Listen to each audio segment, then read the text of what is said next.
आपको जब मैं लोकसभा में थी 2018 में भी मुजफ्फरपुर बालिका गृह कांड जिसमें 34 बच्चों के बलात्कार की बात सामने आई थी, सीबीआई जांच हुई थी। इसी सदन में यह मामला उठा था, सुमित्रा था स्पीकर थी और उसमें कई लोग जेल गए थे, लेकिन बहुत सारे सफेद पोशों को बचा लिया गया था। एक बार फिर 19 तारीख को रात में सिवान के भैंसाखार गांव में बालिका गृह है जिसमें बाल लोग भी रहते हैं, वृद्ध भी रहते हैं। अचानक से यह खबर प्रशासन द्वारा आई कि 13 लड़कियां रात में फरार है। सबसे पहली बात तो यह है सर कि फरार हुई तो ये आपको मालूम कैसे है? अगर फरार हुई तो वजह क्या थी?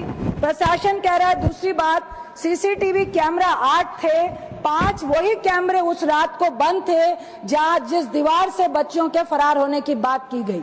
तीसरी बात, वो दीवार 20 फीट है, उसके ऊपर तार लगी हुई है, तो वो बच्चियां भागी कैसे?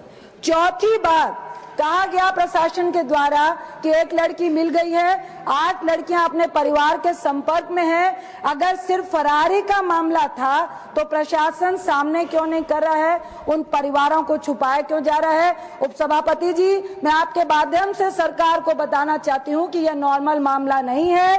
पहले भी लगातार शेल्टर होम में सेक्सुअल हरासमेंट, उनके साथ बहुत तरह की हरासमेंट होती रही है। ये वैसा ही मामला लगता है। मैं आपके माध्यम से सदन को संज्ञान में लाना चाहती हूँ। एक बार फिर से सीबीआई जांच होनी चाहिए।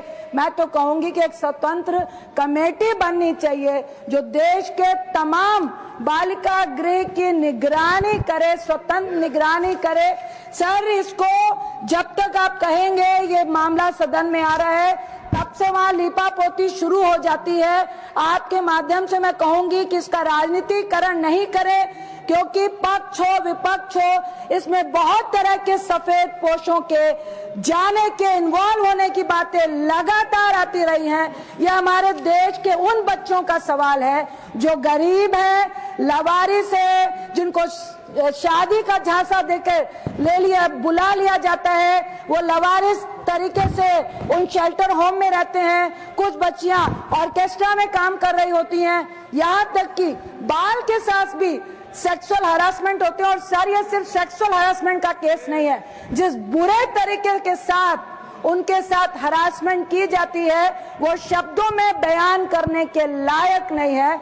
इसलिए इसको सरकार बहुत गंभीरता से ले और इमीडिएट, जो वहां के डीएम कह रहे हैं कि मामला गंभीर है लेकिन बच्चियां फरार हुई हैं, तो ये ऑथेंटिकेशन वो कैसे दे रहे हैं?